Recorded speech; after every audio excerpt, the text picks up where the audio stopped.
स्टोरीगामी या चॅनलवर तुम्ही तुमचा अमूल्य वेळ दिल्याबद्दल तुमचे धन्यवाद. बाहेर भयानक वादळ वारं सुटलं होतं. पाऊस मरणाचा कोसळत होता आणि भरीसभर म्हणून त्यात लाईट पण गेली होती. सगळीकडे नुसता काळा कुट्ट अंधार झाला होता. तरी ऑफिस बाहेरचा चहावाला या साईटवर जाऊ नका असं वारंवार बजावून सांगत होता. या साईटवर न येण्यासाठी म्हणून ऑफिसमधल्या प्रत्येकाने काही ना काही बहाणा मारला होता आणि या साईटचं इन्स्पेक्शनचं काम शेवटी राजनवर येऊन पडलं होतं. राजनला आठवलं तरी चहावाला म्हणत होता, साहेब भले उद्या जा पण दिवसात जाऊन या आणि रात्रीचा त्या जागेवर थांबण्याचा विचारही करू नका. हे सगळं आठवून राजन मनातल्या मनात पस्तावत होता. उगाच आपण जास्त डेअरिंग केली आणि इथे येऊन पडलो. राजन विचार करत कोपऱ्यात भिंतीला टेकून बसून होता. चोहीकडे काळा कुट्ट अंधार पसरला होता. मध्येच चकाकणाऱ्या विजेचा प्रकाश त्या अंधाराला चिरत काही सेकंदासाठी त्या हवेलीतल्या काही भागाला प्रकाशमान करत होता आणि त्यात ती खोलीत विचित्र आवाज करणारी काळी आकृती कुठून तरी दिसून येत होती. राजनचं सगळं अंग घामाने ओथंबून गेलं होतं. हृदयाची धडधड स्पष्टपणे ऐकू येत होती. ते जे कोणी होतं ते लवकरच राजनचा ताबा घेणार होतं आणि त्यामुळेच राजन पुरता हादरून गेला होता. त्या चौकीदाराने अगोदरच सांगितलं होतं, साहेब या हवेलीत जो पण रात्रीचा मुक्काम करतो तो दुसरा दिवस बघत नाही. सकाळी त्याचा मुर्दाच गावतो, तोही छिन्न विछिन्न अवस्थेत. या हवेलीची कीर्तीच तशी आहे. तुम्ही उगाच धाडस करू नका आणि बाहेर कुठंतरी राहण्याची व्यवस्था करा. नाहीतर आल्या पावली परत जा आणि उद्या सकाळी या. पण त्याचं न ऐकता राजनने या हवेलीमध्ये प्रवेश केला होता आणि मुक्कामही केला होता. आणि हे संकट त्याने स्वतःहून स्वतःच्या अंगावर ओढवून घेतलं होतं. बराच वेळपासून त्या हवेलीत चालण्याचा, धावण्याचा, हसण्याचा आणि विचित्र स्वरात ओरडण्याचा आवाज करणारी ती आकृती आता कुठे राजनच्या सभोवती घिरट्या घालू लागली होती. कधी दारावर तर कधी भिंतीवर थापा मारत होती. मोठ्यानं किंचाळत होती आणि राजनला शोधत होती. राजन स्वतःला भिंतीच्या कोपऱ्यात दडवून बसला होता. भीतीने त्याच्या तोंडून शब्दही फुटत नव्हता. इंग्रजांच्या काळापासून या हवेलीत रात्रीला थांबलेला व्यक्ती सकाळी जीव गेलेलाच आढळून आला होता आणि या परंपरेचा वारसा आता राजांच्या रूपाने पुढे चालणार होता. झक मारली आणि रात्री इथे मुक्कामाला आलो. राजन मनातल्या मनात स्वतःलाच दोष न देत स्वतःशी विचार करत बसून होता आणि एवढ्यात त्याला त्याच्या गळ्यावर कुणीतरी तीक्ष्ण नख्याने पकडण्याची जाणीव झाली. अंधारात नीटसं दिसत नव्हतं पण गळ्यावर पकड घट्ट होत होती. राजनचा श्वास गुदमरू लागला होता. गळ्यातल्या गळ्यात त्याच्या आवाजाची घुसमट होऊ लागली होती. अचानक वीज चमकली आणि राजनला त्याच्यापुढे एक लाल डोळ्यांची काळी भेसूर आकृती दिसली. हवेत तरंगतच तिने राजनच्या मानेवर पकड घट्ट केली होती. एवढ्यात कुठून तरी घुबडाचा घुतकार घुमला आणि अचानक त्या आकृतीची राजनच्या गळ्यावरची पकड सुटली. दुसऱ्या क्षणी त्या हवेलीत जोरदार झटापटीचा आवाज घुमायला लागला. विचित्र आवाज आणि आरोळ्यांनी राजनला त्याच्या कानाचे पडदे फाटत आहेत की काय असे वाटू लागले. भयानक जोरात अंधारात आदळ आपट सुरू आहे याची राजनला जाणीव झाली. तो धपापणाऱ्या उराने अंधारात अंग चोरून परत जमिनीवर बसला. इकडे तिकडे बघण्याचा प्रयत्न करू लागला पण त्याच्या आजूबाजूला काय सुरू आहे हे तीळ मात्रही त्याला समजत नव्हतं. राजन थरथरत्या अंगाने बसून काय सुरू आहे याचा अंदाज लावण्याचा प्रयत्न करत होता. अंधारात दोन भल्या मोठ्या आकृत्या एकमेकांना पूर्ण ताकदीनिशी भिडल्या आहेत एवढं मात्र त्याच्या लक्षात आलं होतं. या सगळ्यांची सुरुवात काही महिन्यापूर्वी झाली होती. काही महिन्यांपूर्वीच राजन त्याच्या राहत्या शहरापासून दूर एका तालुक्याच्या ठिकाणी बदली ऑफिसर म्हणून आला होता. त्याला 6 महिने या ठिकाणी काम करायचं होतं. राजन ज्या कंपनीमध्ये होता ती कंपनी जुनी बांधकामं दुरुस्त करायची. म्हणजे अँटिक आणि हेरिटेजमध्ये असलेल्या वास्तू त्यांचं मेंटेनन्स करण्याचं काम राजनची कंपनी करायची. मूळ प्रतिकृतीला धक्का न लागू देता त्याची काळजी घेण्याचं जोखमीचं आणि तितकंच महत्त्वाचं काम राजनच्या कंपनीकडे होतं. ऑफिसनेच त्याच्या राहण्याची व्यवस्था करून दिली होती. 2 वेळेचा टिफिनही लावून दिला होता. राजनची राहण्याची व्यवस्था कंपनीच्या मुख्य ऑफिसपासून थोडी दूर होती, पण पायी चालत जाता येईल अशी होती. राजनने आपली गाडी आणली नव्हती. 6 महिनेच येथे काढायचे असल्यामुळे राजन कामापुरते सामान घेऊन येथे शिफ्ट झाला होता. राजनला ऑफिसमधून घरी परतायला बराच उशीर होत होता. ऑफिस ते घर एवढं अंतर रात्रीच्या काळ्याकुट्ट अंधारात पायी चालताना पण लांब वाटत होतं. शिवाय गेल्या 2-3 दिवसांपासून एक विचित्र प्रकार राजनच्या सोबत घडत होता. रात्री घरी परतण्याच्या वेळेस त्या अंधाऱ्या, उन्हाळ आणि एकाकी भयान वाटेवर राजनला एक पांढऱ्या केसांचा म्हातारा झुडपांमध्ये उभा राहून बघतोय असं जाणवत होतं. म्हातारा दिसायचा, नेमकाच कुठून तरी घुबडाचा घुतकार पण हमखास ऐकू यायचा. हे पण राजनच्या चाणाक्ष मनाने टिपलं होतं. एरवी या रस्त्याने का जाणे, कोण पण अंधारून आल्यानंतर कमालीचा शुकशुकाट व्हायचा. फक्त परतताना रस्त्यावरची मोकाट कुत्रीच तेवढी मध्ये एका जागी बसून असलेली दिसायची. बाकी या रस्त्याने अंधार झाल्यानंतर राजनला कोणीही फिरकताना दिसलं नव्हतं. राजनला अगोदरपासूनच कुत्र्यांचा लळा असल्यामुळे तो ऑफिस बाहेरच्या टपरीवरून काही बिस्किटांचे पुडे सोबत घेऊन ठेवायचा. कुत्र्यांनाही राजनची सवय झाली होती. ती कुत्री राजन यायच्या वेळेस कान टवकारून आणि हुशार नजरेने राजन येण्याच्या दिशेकडे बघत बसलेली असायची.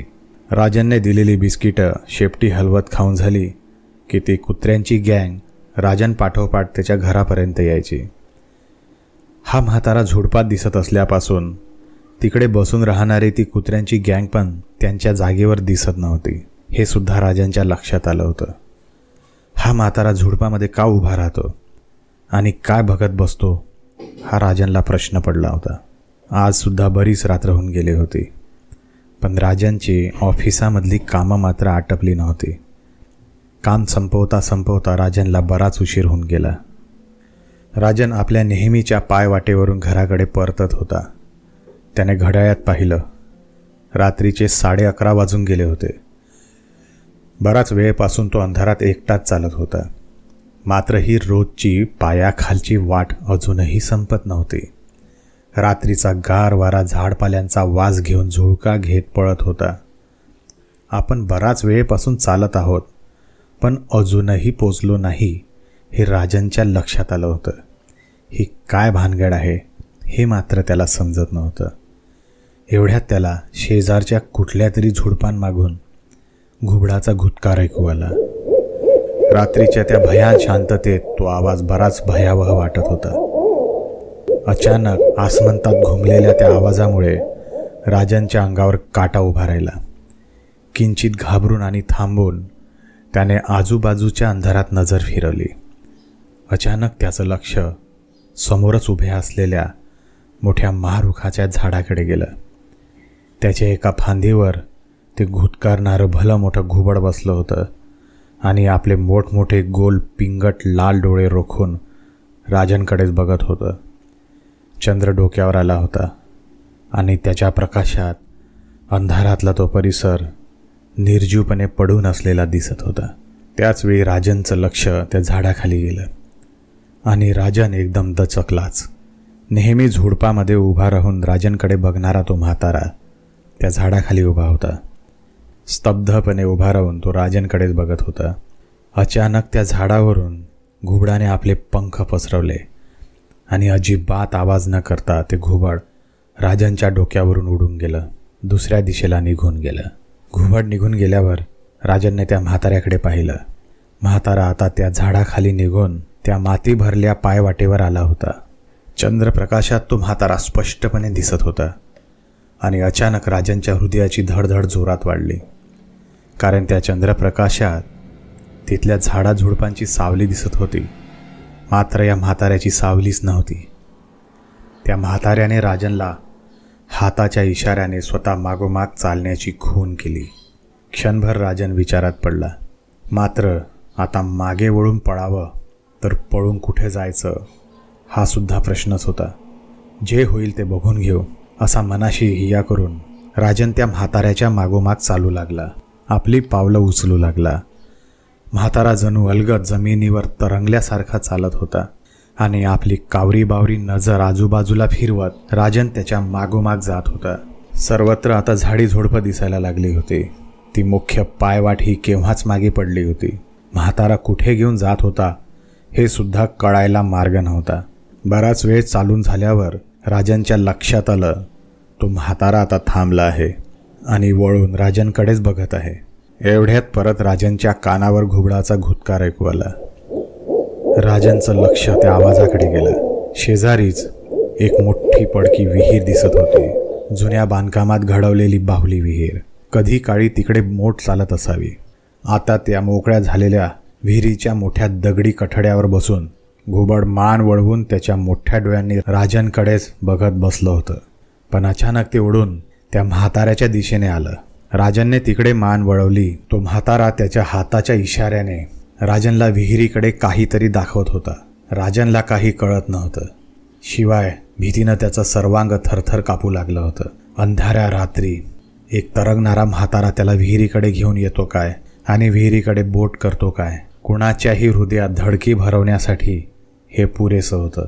ह्या म्हाताऱ्याच्या मागोमाग येऊन आपण मूर्खपणा केला हे वारंवार त्याच्या मनात येत होतं. हा म्हातारा आता विहिरीमध्ये ढकलून मारणार असा विचार राजनच्या मनात येऊ लागला होता. राजनचे पाय त्राण गेल्यामुळे थरथर कापत होते. एवढ्यात तो म्हातारा अचानक त्या विहिरीजवळ येऊन उभा राहिला आणि त्याने वाकून पाणी पिण्यासाठी दोन्ही हात त्याच्या तोंडाजवळ आणले. त्या म्हाताऱ्याला तहान लागली आहे आणि त्याला पाणी हवंय एवढं या वेळेपर्यंत राजनच्या लक्षात आलं होतं. पण आपण विहिरीतलं पाणी काढायला जावं आणि या म्हाताऱ्याने मागून विहिरीत ढकलून दिलं तर हा विचार पण राजनच्या मनात येत होता. विहिरीजवळच दोर आणि त्याला बांधलेली एक बादली ठेवून होती. ते घुबड परत येऊन विहिरीच्या कठड्यावर बसलं. त्याच्या घुटकाराचा आवाज आसमंतात घुमू लागला. तो म्हातारा अजूनही तसाच बसून होता.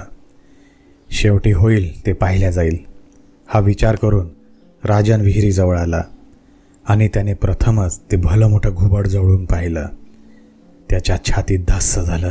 रात्रीच्या चांदण्यात आपले भले मोठे डोळे वट्टारून ते घुबड राजनकडेच बघत होतं.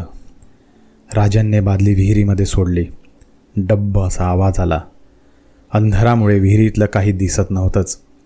दोर वर ओढून राजनने ती पाण्याने भरलेली बादली बाहेर काढली. म्हातारा पाणी पिण्यासाठी अजूनही वाकूनच उभा होता. राजनने त्याच्या हाताच्या उंजळीमध्ये पाणी ओतायला सुरुवात केली. बरेच दिवसांचा तहानलेला असल्यासारखा तो म्हातारा पाणी पित होता. अख्खी बादली त्या म्हाताऱ्याने पाणी पिऊन संपवली. पण अजूनही तो तसाच उभा होता. त्याला आणखी पाणी प्यायचं होतं. राजनने परत बादली विहिरीत सोडली. बराच वेळपर्यंत राजन हेच करत होता. त्या म्हाताऱ्याने जवळपास 10-12 बादल्या पाणी पिलं आणि तो समाधानाने उठून उभा राहिला.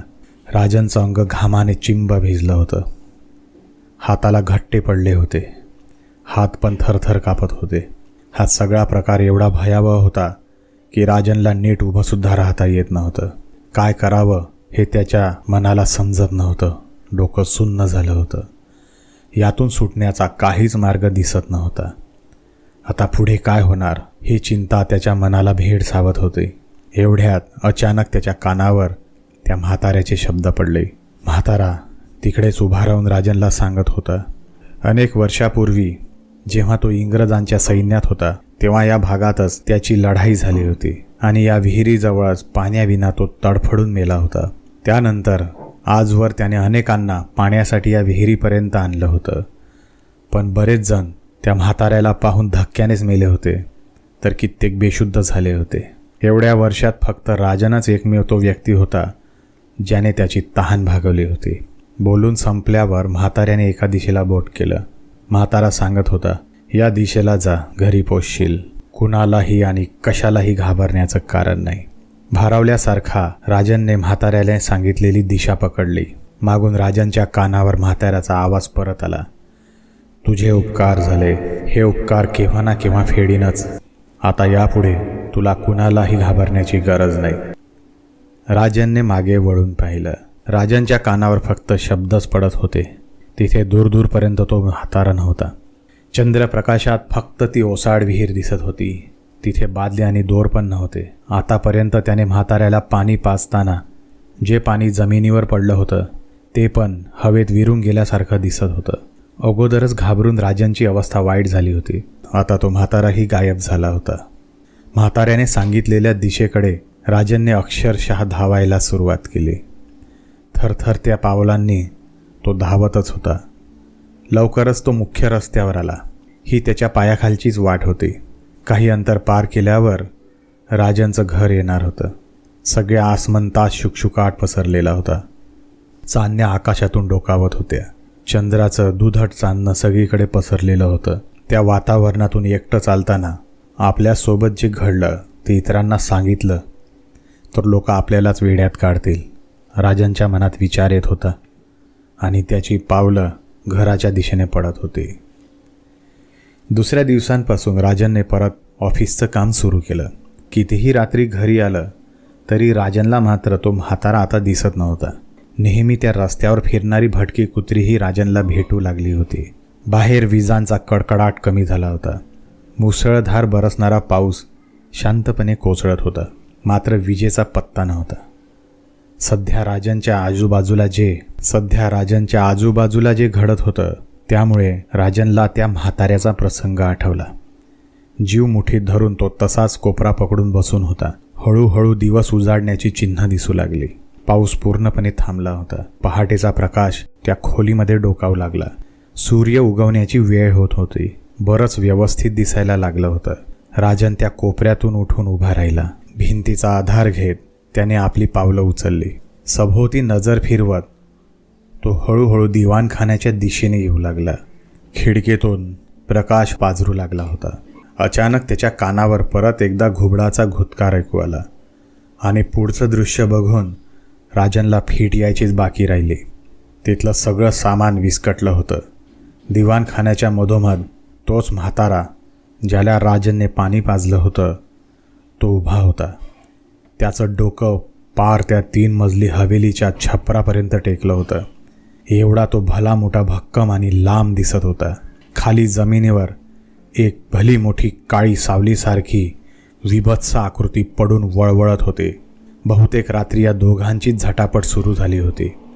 म्हाताऱ्याने त्या आकृतीच्या छातीवर पाय देऊन तिला दाबून ठेवलं होतं आणि ती काळी आकृती अजूनही त्यातून सुटण्यासाठी धडपडत होती, वळवळत होती. पण त्या भल्या मोठ्या म्हाताऱ्याच्या अजस्त्र पायाखाली दबून असल्यामुळे तिचं काहीच चालत नव्हतं. राजनने त्या आकृतीच्या चेहऱ्याकडे पाहिलं आणि तिचं भयान रूप पाहून राजनला दरदरून घाम फुटला. एवढ्यात त्याच्या कानावर त्या म्हाताऱ्याचे शब्द ऐकू आले. म्हातारा बोलत होता, तू माझ्यावर उपकार केले होते. जोपर्यंत तुझे उपकार फेडत नाही तोपर्यंत मुक्ती मिळणार नव्हती. आज तुझे उपकार फेडून झाले आणि माझ्या मुक्तीचं दार उघडं झालं. जाताना या वाईट आत्म्याला पण सोबत घेऊन जाणार आहे. जो पण या वाड्यात रात्रीला राहिला त्या सगळ्यांचे जीव या वाईट आत्म्यानेच घेतले होते. पण मी असल्यामुळे हा तुला काही इजा करू शकला नाही. विस्मयचकित नजरेने राजन म्हाताऱ्याकडे बघत होता. त्याच्या नकळत त्याने आपले दोन्ही हात जोडले. सूर्यकिरणं त्या म्हाताऱ्यावर पडू लागली होती आणि तो म्हातारा हळूहळू त्या काळ्या आकृतीसोबत त्या सकाळच्या सूर्यकिरणांमध्ये वर वर जात विरून गेला होता. भरल्या डोळ्यांनी राजन हे सगळं बघत होता. एवढ्यात त्याला बाहेरून दार ठोठावण्याचा आणि बरेच लोकांचा आवाज येऊ लागला. राजन जिवंत आहे की नाही हे बघायला त्या भागातली बरीच मंडळी जमली होती. राजनने दार उघडलं. राजनला जिवंत बघून लोकांचा आश्चर्याचा पारावार राहिला नाही. सगळ्यांच्या चेहऱ्यावर राजनला जिवंत बघून आनंदाचं हसू होतं. पण नेमकं काय घडलं हे त्यांना माहीत नव्हतं. काय घडलं आहे हे राजनलाच ठाऊक होता आणि त्याच्या सवयीप्रमाणे तो कुणालाही हे सांगणार नव्हता. मित्रांनो, ही कथा तुम्हाला आवडली असेल तर लाईक, सबस्क्राईब आणि शेअर करायला विसरू नका. आणि हो, कथा कशी वाटली हे कमेंट करून नक्की सांगा. धन्यवाद.